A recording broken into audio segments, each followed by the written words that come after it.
family, Z4C Natural here. I'm back with another video.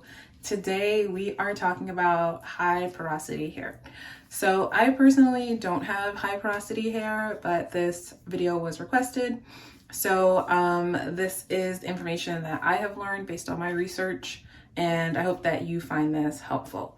So first, what is high porosity hair? High porosity hair by definition is hair that has cuticles that are raised or has gaps in the cuticle, which allows moisture to easily go in the hair and easily go out of the hair.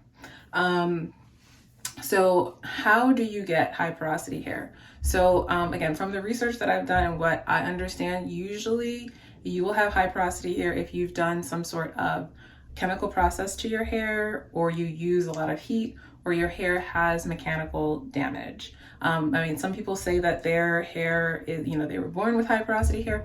I don't think that's the case. I think that there's something in the way you take care of your hair that has caused your hair to be high porosity. So if you color your hair, if you've done any kind of bleach, if you're constantly using heat, if you use styling tools like this, so mechanical damage can also cause gaps and tears in your cuticle. And for me, like, this definitely tears into my hair. This is my husband's brush. I don't actually use this. He has much thicker type 3C hair. So that's gonna create gaps in your cuticle and lead to high porosity hair. So now if you haven't colored your hair in any way, you don't use heat at all, and you still think that you have high porosity hair, I would say look at the products that you're using, because there are some products that are popular in the natural hair community with a high pH, which can raise your cuticles. So your cuticles can constantly be in a raised state if you're not using the proper process to open and close the cuticle. So baking soda is alkaline, has a high pH, and that can raise your cuticle.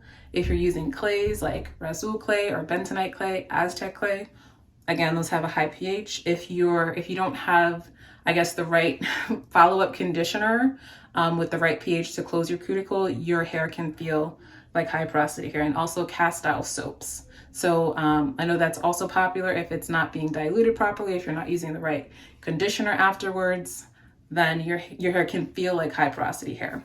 Another thing is if you mix and match products from different companies, there's nothing wrong with that. I do that all the time, but generally products are formulated so that it goes from higher to lower pH, because you need to raise the cuticle to cleanse the hair.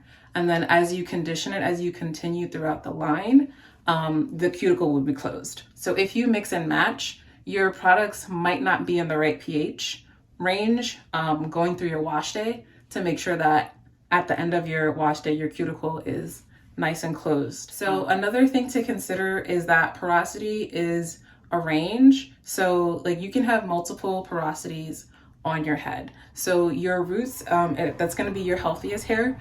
Usually your roots will be a lower porosity than your ends. So you can have low porosity hair at your roots and high porosity ends, which makes sense because the ends of your hair are the oldest parts of your hair. They've gone through more mechanical damage, more wear and tear. So you're more likely to have gaps and holes in the cuticle at your ends of your hair, and that's normal. Some of the symptoms of high porosity hair usually dries quickly because, again, there are gaps in the cuticle, so moisture easily goes out of the hair. It can be very dry. So if your hair is dry, don't automatically assume it's high porosity hair, because low porosity hair can be dry too. But it's difficult to moisturize high porosity hair because moisture easily goes in and out. So dryness can be a symptom. It's more susceptible to breakage because, again, the cuticles are already in a raised position, or there are gaps in the cuticle. So it might break a little bit more easily. And again, it's a range. So like, just because your hair might not have like the same level of low porosity as mine doesn't mean that it's not low porosity. It's all relative to you, So porosity is something that can change based on how you care for your hair. Usually, like, if you have healthier practices, your hair is going to be lower porosity. So how do you care for your hair if you have high porosity hair. So number one is protein. Your hair is going to love protein because it's missing that. It has gaps in the cuticle, and protein treatments are going to fill that in for you. So you're going to want to do protein treatments more often than most people, so at least once a month.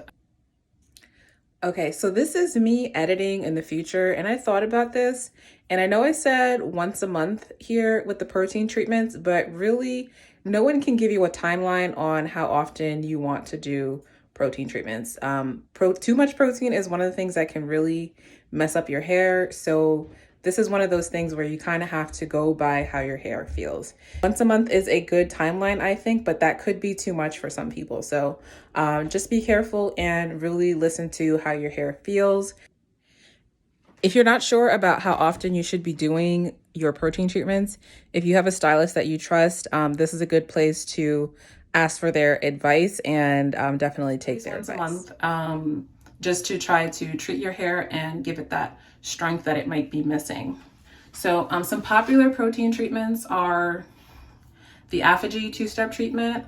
I actually like rice water. Rice water is a protein treatment, and that's a really gentle but super effective protein treatment. So if you're not using rice water yet and you have high porosity hair, I would consider it. So again, in my opinion, rice water isn't going to make your hair grow overnight, but it is going to strengthen your hair and help it to not break so easily so that you can retain length. So keep that in mind. Another thing that you're going to like if you have high porosity hair is thick products and thick conditioners.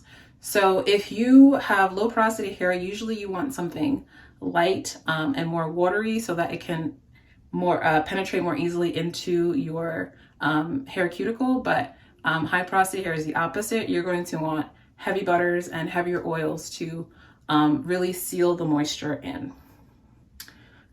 Deep conditioning. You're going to want to deep condition your hair. Everyone should deep condition their hair, but if you have high porosity hair, you probably don't need to use heat with your deep conditioner because, again, the moisture does go into your hair fairly easily. The trick is to keep the moisture in the hair. And then finally, before that, sulfate-free shampoos are going to be important for you if you have high porosity hair because they're going to be more gentle and just cleanse your hair without stripping it too much and be less damaging. Final thing that I'm going to recommend if you have high porosity hair is to use, you might be interested in using grease on your hair strand or some other occlusive kind of product. So waxes like beeswax and candelia wax. So those are really going to seal the hair cuticle and keep your products in. So like a finishing product for you could be a healthy grease. Now the thing about grease is some of them have really bad ingredients like parabens and other things that can block your pores. So you kind of have to read the ingredients and be careful. But if you're using something that's like petroleum jelly based, that's fine because that's been proven to be non-comedogenic, which means it's not going to clog your pores. But other things, you just want to be careful and look at the ingredients. So try to find a high quality grease, or you can make your own. And, use it on the ends of your hair as a finisher to seal the moisture in. Now, if you do use a grease, a sulfate-free shampoo might be a little bit difficult because sometimes those don't cleanse enough to remove the grease, and you definitely don't want product buildup. However, product buildup doesn't happen as easily for high porosity hair because things tend to want to like go in and out of your hair shaft. So something to keep in mind if you do decide to use grease, just pay attention and see if you're getting product buildup, then you might need a little bit of a stronger shampoo. So those are my tips. I hope that you found this helpful. If you have any questions, please leave them down below. And if you like this video, please like, share, and subscribe. Thank you so much.